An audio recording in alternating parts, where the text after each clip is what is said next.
Well, that was a great introduction, so thank you there.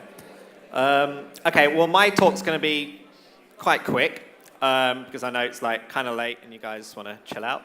So I'm going to talk about how I moved from visual effects to getting on a Hollywood deal as a film director and a writer. A little bit about myself.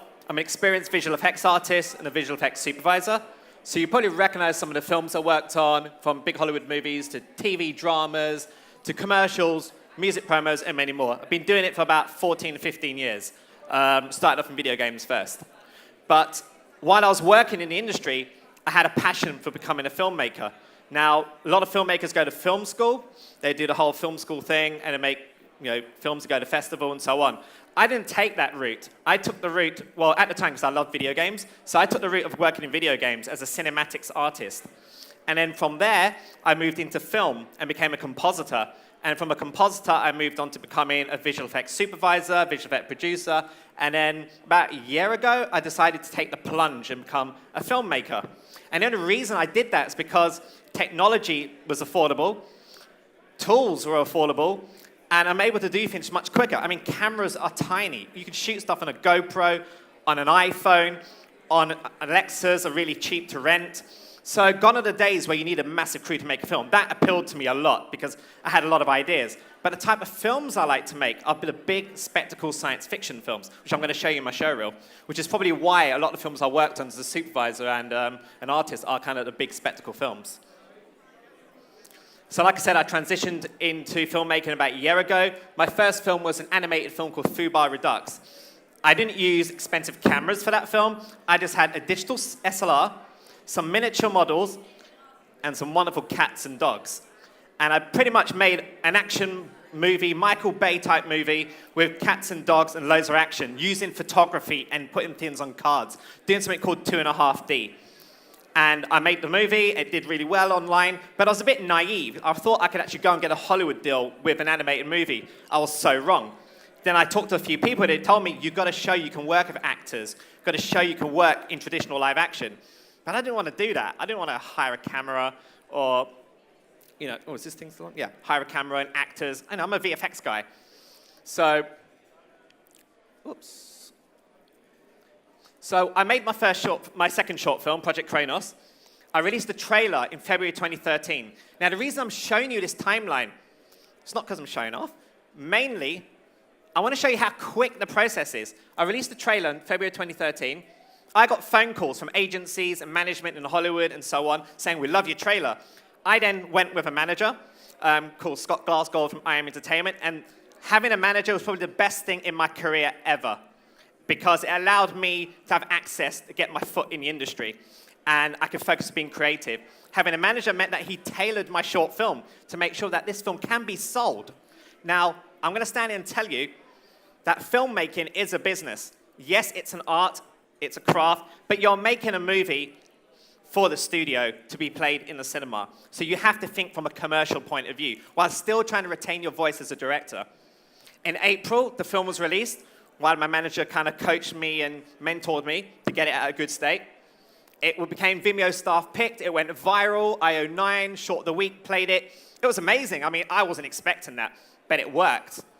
July 2013, Hollywood trade press magazines like Variety made an announcement that I am making my first feature film with a company called Benderspink. And now I'm currently developing a slate of feature films and project as a director and writer. A couple of years ago, I was a VFX artist, so that's my point for today. I'm going to stop talking now. I'm going to show you my work, because it kind of speaks for itself, hopefully. All right, let's load up QuickTime. Let's play it full. Here we go. Okay, so this is a collection of my work. You can see the type of stuff I do. It's got a mix of my short films. It's got a mix of commercials I've directed. This is my director's reel.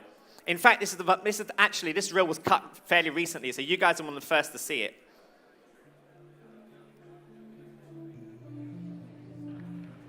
You have to dim the lights. Okay. Not because they are easy, but because they are hard. Because that gold will serve to organize and measure the best.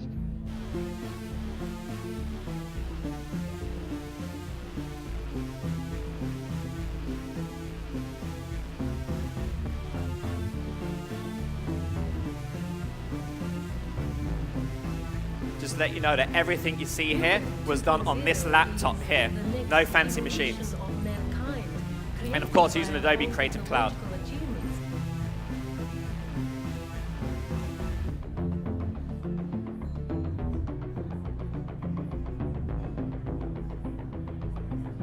Problem? Yes, Doctor. A serious problem. Okay, do you care to elaborate on the nature of the problem?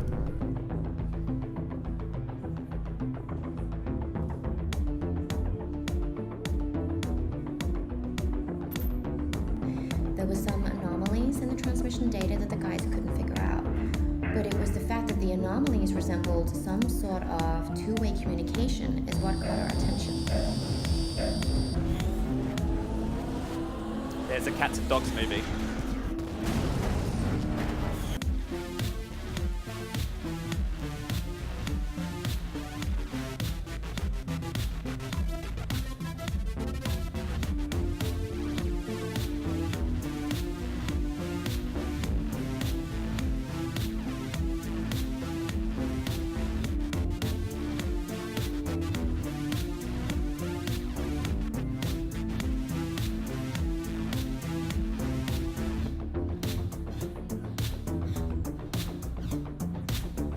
I understand that the human brain processes images by recognizing patterns.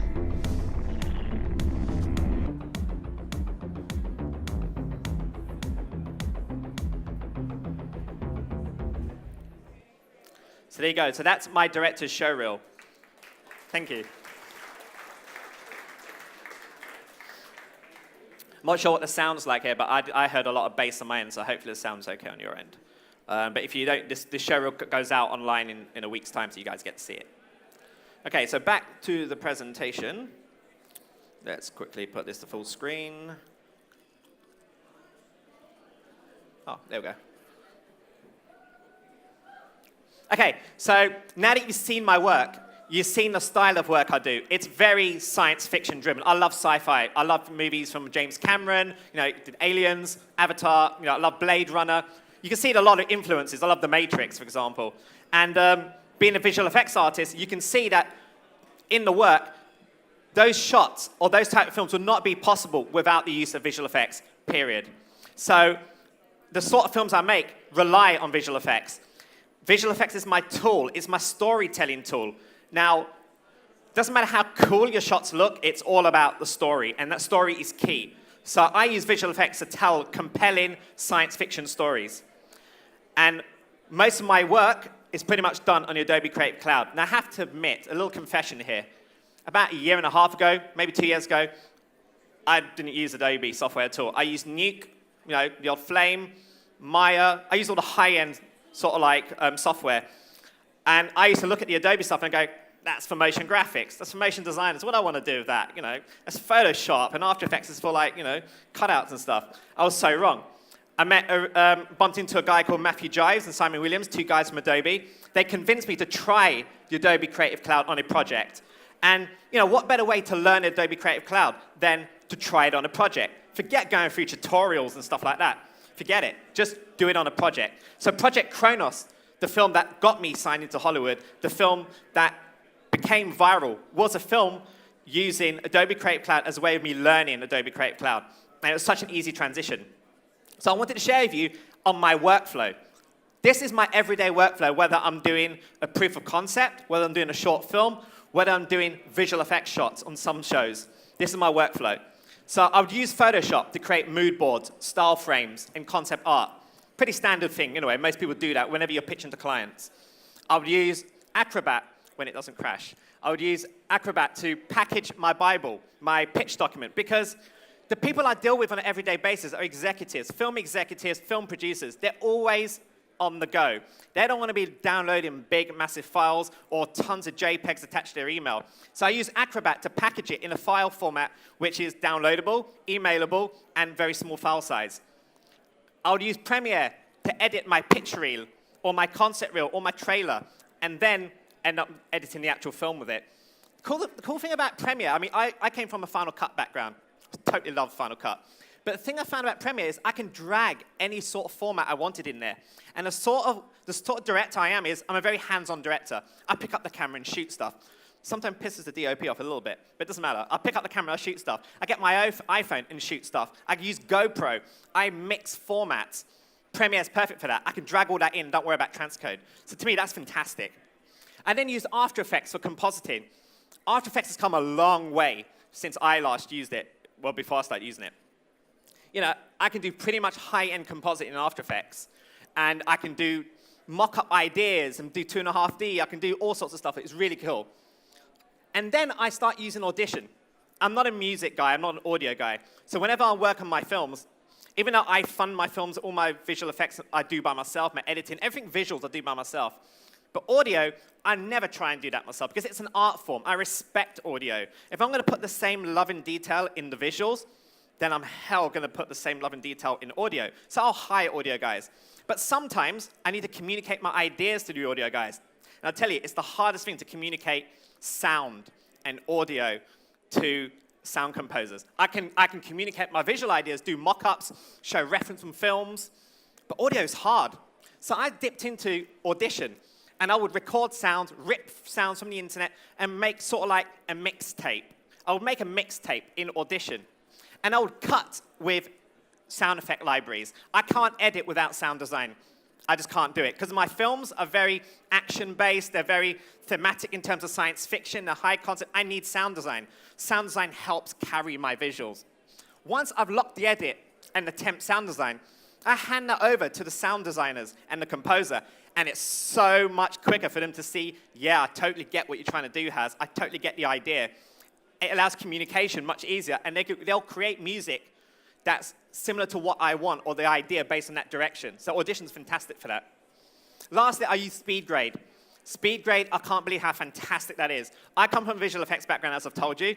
I'm so used to doing visual effects, and then you send it to a post facility like the MPCs or the frame stores, and they have baseline and they'll grade it. And I spend a lot of time sitting with colorists.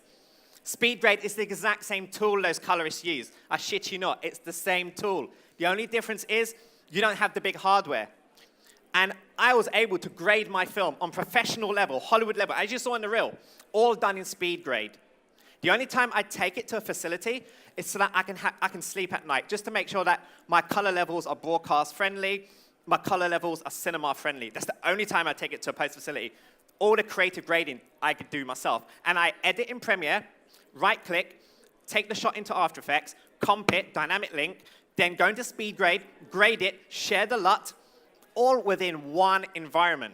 So as an artist or as a hands-on director, I don't feel like I'm going from one application to the other. I feel like I'm in one complete environment. That's important to me because I want to focus on making cool shit. Short films. Short films. A lot of my friends are filmmakers. They make short films. Fantastic short films. They send them to festivals like Sundance, Raindance, Cannes. There's hundreds of those festivals out there in the world. I did Fubar, and I sent mine to festivals. I didn't really get much of a reaction. To me, short films are proof of concept. That, to me, is the rule of short films. If you make a short film, you're funding it yourself, or you're getting finance from someone else. You're getting a lot of people to help you out in your film for free or for next to nothing. So you need to make sure that that short film lives and has a longevity. The internet is longevity. I made my film, Project Kronos. I did not send it to a single festival. I uploaded it on Vimeo. It went viral. Websites like IO9 played it. To me, the short film was my proof of concept. Bear in mind, I didn't go to film school. I've not made a feature film. So why would a studio knock on my door, call me up and say, hey, we'll give you a couple of $1 million to make it? It won't work. Back in the day, where you would write a script or, pour tears and blood over, work on a really tight script and try and get it to an agent to get it made, unless you're like Ridley Scott or James Cameron, you're not going to get that. You're not going to get that call unless you have a fantastic agent. That's the brutal honesty. You have to prove you can make movies. And what I did with my short film was, I was like, yep, I've never made a movie before, but I can show I can make a film. I made a short film, had a compelling storyline, I did the visual effects myself, and I made the movie for like $1,000. Project Kronos was made roughly about $1,000. And that £1,000 went to audio. I did everything myself. So to a studio, someone like Fox or Warner, they'll look at this and go, okay, this guy's making high, compelling science fiction films, the sort of films that do really well in the cinema, because you can make great trailers and marketing material, and he's able to deliver that on such a small budget. And he's proven it. That is the future of next generation filmmaking, guys, is being a director that's hands-on, that's able to churn stuff out on your own and prove to, and communicate your ideas. It's communication. The script is king. The script will never be replaced with amazing visuals. But the amazing visual will help you get one step further, especially when you're talking about a genre like science fiction. It's very abstract. You could be talking about not too distant futuristic films or fantastical futuristic films. Executives are fantastic people, but they don't have a lot of time, and they sometimes, you need to draw the picture for them to really understand what you're trying to make. Short films are perfect for that. These are also done on spec, like I mentioned. So before Adobe Creative Cloud, before my laptop, let's just say 10 years ago, I would have to hire a camera crew, get a crew, get a DOP, rely on a lot of people in the pipeline. Today, I can get my iPhone if I wanted to. I can shoot something, get some miniatures, film it, put some stuff on green screen, get a couple of guys involved. And then I can do all the visual effects on this laptop here. This is the laptop I use. The only thing I did was connect it to a monitor and churn this thing out. I'm able to do proof of concepts. And now I'm talking to studios, like I told you. I'm working on projects and development. But you still have to pitch. You still have to constantly pitch. Even the big directors still pitch. Now I pitch with a movie. Whether I'm doing ripomatics, mood reels, or I just go and shoot a proof of concept and edit it. To the studio, they'll see the proof of concept without having to read the script. Once they see the proof of concept, which is like 2 minutes long or a minute long, that's enough for them to get their attention. Then they're like, right, I want to see your script now. This is all done in Adobe Creative Cloud, guys. And all you need, the only restriction I have these days is not technical. I don't worry about my machine or what tools to use. I don't even worry about that anymore. The thing that I worry about is how cool can I make my project? How cool can I make my next pitch?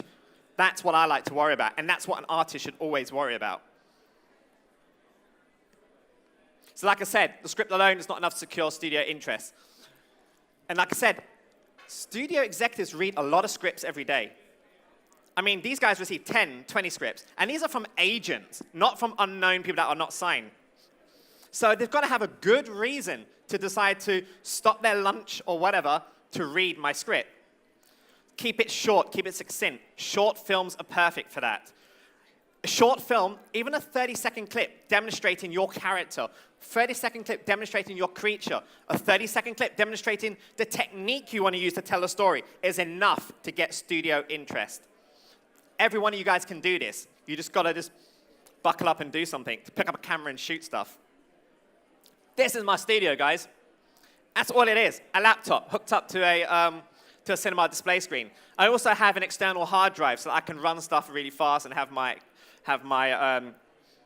element libraries and stuff like that. But that's it, really. That's my studio.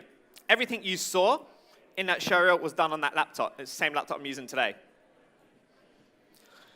A couple of months ago, Dell approached me when I was at BVE. They said, hey, you're using Macs. Why don't you use a Dell machine? I'm like, I'm a Mac guy. I ain't using PC. Get that. They convinced me. Firstly, they said Linkin Park did a music video using Dell. I'm like, okay, that's good enough for me. So they loaned me the machine, and I was blown away. And I'm not selling Dell here. I'm just in general how in technology blew me away. It had the same power as a high-end workstation that was used to make films like Avatar and Gravity, like super high-end stuff, so much RAM, SSD. I can go tech here, crazy. And yet, this was on a laptop. I was able to put it in my bag, do my job, because I'm a freelance visual effects supervisor. My job involves traveling. So it means that I'm able to continue making my films on the fly. That's awesome. And I'm able to transfer my Adobe Creative Cloud anywhere. I can access my Adobe tools and use Adobe Creative Cloud to store my files. So now I'm a filmmaker on the move. Again, that is the next generation of filmmaking. Making films on the move, very quick, at high level standard. Lastly, you've worked hard making a short film. You've worked so hard getting it to look so, so awesome. But it doesn't stop there. That's only half the job. You have to promote the hell out of your movie. I know loads of people, they make fantastic short films. They send it to the festival, put it on YouTube, and that's it. No, do not do that. Get it out there. You make a movie so that people watch your movie. That's the only reason you make a short film or any form of movie making. You want people to watch. You want to tell your story and share the story. Behance, fantastic. Back in the day, I'll make a film, hire a web designer, buy the domain name, blah, blah, blah, try and get something up. These days I have Behance, which comes with Adobe Creative Cloud. You get ProSite with it, which is a professional site making thing. I get an audience, and I can share that. And I can share my Vimeo embedded within Behance and attract audience. And that's another thing I'm going to tell you as well. Not only is it really cool to get industry execs to look at your stuff, if you build an audience already, so when you do go and talk to the studios, you can say, here's my script, here's my short film, and I have a couple of million people already. I have an audience base. Now, if you're a Hollywood executive, you do the maths. You're thinking, if he's got an audience already online, what would it be like if we get it in the cinemas? That's the future of filmmaking, guys, and every one of us can do it. Thank you.